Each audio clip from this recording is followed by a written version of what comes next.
Hey everybody, this is Dr. Pat from the Springfield Wellness Center, and today I wanted to go through some of the tests that we do in the office during our exams with new patients regarding the hip and trying to understand what exactly is going on in the hip joint and why it's causing the individual pain. So what I wanted to do is go over 3 quick tests and show you how they're done, just to show you what we're looking at and what we're looking for with those kinds of tests, and how that plays a role in the diagnostic process there. So the first test that we're gonna do is called Thomas test. And what Thomas test is looking for is tightness in the hip flexor muscles. So hip flexor muscles they're in the front of the hip area here to the upper thigh, and what they're responsible for is helping us to flex the hip, obviously in the name. And this is something that gets very tight for a lot of people, especially people who have to do a lot of sitting. So people who work at desks would be a huge example of this because they're sitting all day long.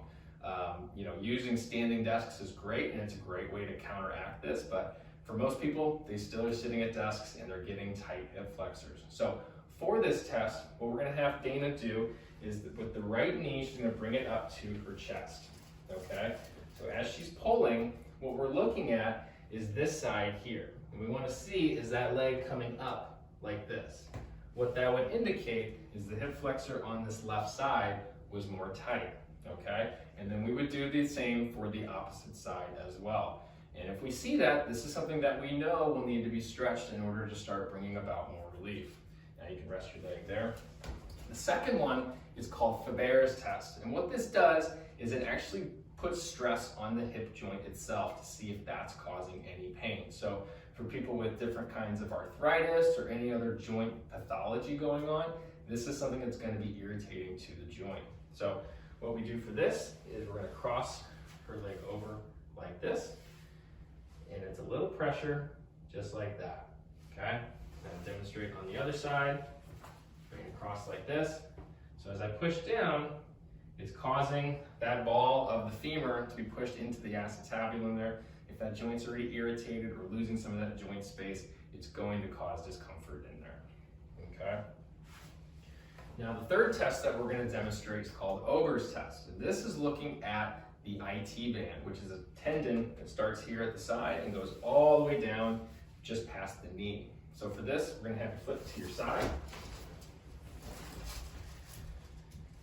And what we're going to do is hold her knee and her ankle together in my arm, and we're going to come back, and we're going to let go of the knee there. So what we want to see is we want to see that knee kind of slump a little bit, indicating that there's not a whole lot of tension on that IT band. For someone who's got a super tight IT band causing hip pain, that knee is going to stay right up in the air, just like this, okay? So that would be an indication for us to have to do some stretching and work on the IT band, whether it's foam rolling exercises or going through some hands-on stuff there. Now, one other test that we sometimes utilize that's not necessarily in our office is the use of X-ray. So X-ray helps us visualize the joint itself, can help us accurately diagnose if they have osteoarthritis or rheumatoid arthritis or any other hip pathology going on in there. So this is something not always utilized, but if it's indicated, it's certainly something we will refer out to an imaging center to help us with that. So I hope you found this information useful. If you're having hip trouble, this just kind of pulls back the curtain a little bit on how we go about the exam process. And if you're having any issues, just let us know. We're happy to help.